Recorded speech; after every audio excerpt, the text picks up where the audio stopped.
With that, let's welcome in our panelists. Thomas Savidge joins us, research fellow at the American Institute for Economic Research. Pete Sepp's here, president of the National Taxpayers Union. Gentlemen, welcome and thanks for coming on. Overall takeaway here, we've got the numbers, but okay, opening bell is ringing. We've got the numbers, but this is less than expected, or at least it's stalling, Thomas. So what do you make of it?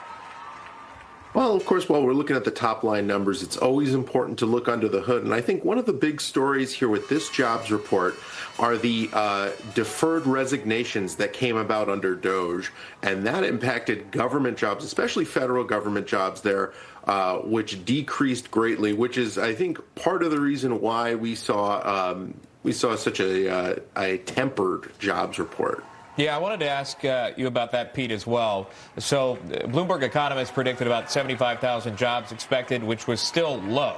Then this one comes in at 22,000.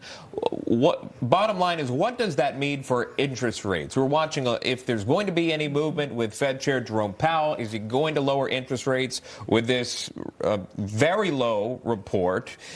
Does that push Jay Powell to lower the interest rates or leave them where they are?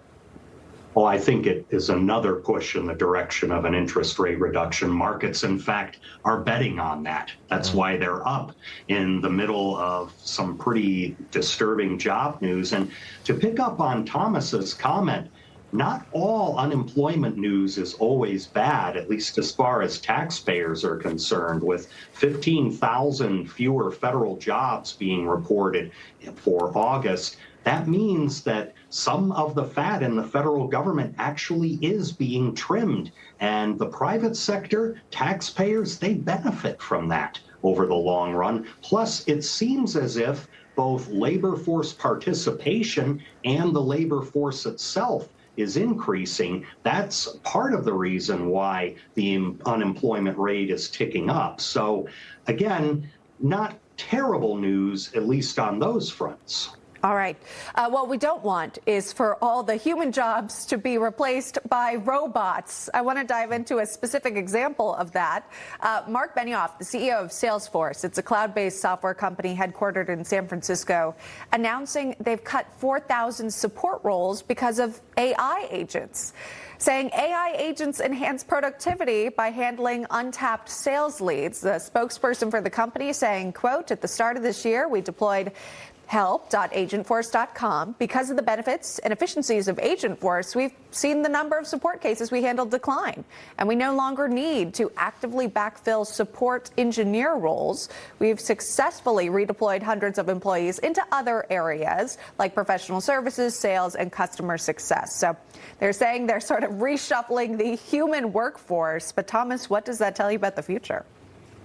Oh, it's interesting to see. It's that old phrase, creative destruction, right?